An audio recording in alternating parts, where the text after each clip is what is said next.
Mae pobl yng Nghymru yn byw'n hirach, ac mae hynny'n rhywbeth i'w ddathlu. Ond wrth gwrs, mae hynny'n dod â heriau. Mae llawer o bobl hŷn yn byw ar wahân ac yn unig. Mae angen ein help arnynt. Mae'n anodd i rai bobl hŷn i gysylltu, yn enwedig mewn ardaloedd gwledig, a hyd yn oed mewn trefi a dinasoedd prysur. Mae'n partneriaid lleol Ledled Cymru yn cynnig llawer o wasanaethau, fel cyfeillio, siopa, glanhau cartref a chymorth cartref o'r ysbyty. Mae technoleg newydd yn golygu bod ein cymdeithas yn newid yn gyson. Mae angen i ni sicrhau bod pobl hŷn yn cael eu cynnwys. Felly beth ydym yn ei wneud yn ei gylch?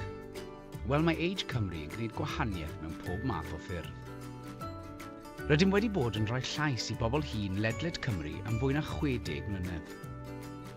Rydym yn ymgyrchu'n frwd i sicrhau nad yw anghenion pobl hŷn yn cael eu hanwybyddu, ac rydym yn sicrhau bod lleisiau pobl hŷn yn cael eu clywed.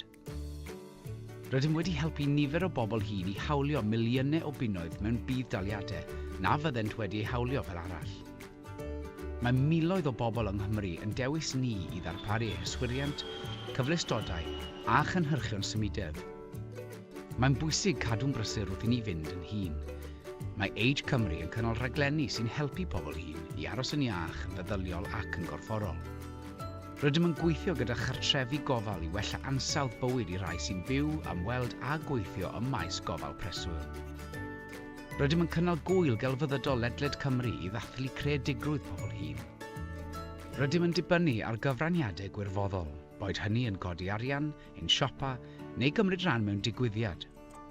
Mae'n gwirfoddolwyr yn rhoi cannoedd o filoedd o oriau o gefnogaeth i ni flynyddol. Ar gyfer popeth a wnawn, mae un peth yn sicr. Ni allem wneud hynny efo chi. Felly diolch enfawr i bawb sy'n ein cefnogi. Beth ydych chi am ei wneud i'n helpu ni i helpu bobl hŷn? Galwch draw neu ffoniwch ein swyddfeydd cenedlaethol neu bartner ar draws Cymru, neu ymwelwch â ni ar-lein a dweud wrthym eich bod am wneud gwahaniaeth. Rydym yn gweithio tuag at eich dyfodol chi.